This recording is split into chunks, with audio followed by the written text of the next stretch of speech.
আমরা প্রত্যেকেই নিজেদেরকে না ভক্ত বলে দাবি করি। প্রত্যেকদিন ধূপ জ্বালছি, প্রত্যেকদিন প্রদীপ জ্বালাচ্ছি, ভগবানকে ফুল দিচ্ছি, সময় করে মন্দিরে যাচ্ছি, প্রণামও করছি, আবার মন্ত্র উচ্চারণও করছি।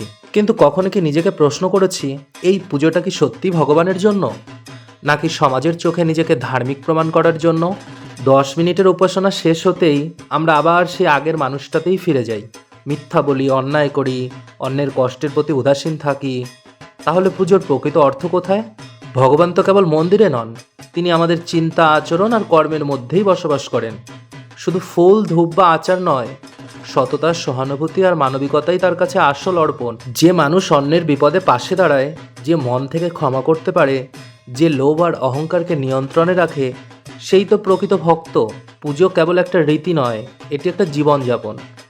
তাই আসুন, ওই সব লোক দেখানো আচার আচরণ নয়, মন, চিন্তা আর কাজে ভক্তিকে ধারণ করি। কারণ ভগবানকে নয়, আমরা কিন্তু নিজেদেরকেই ফাঁকি দিই আমরা দিন শেষে।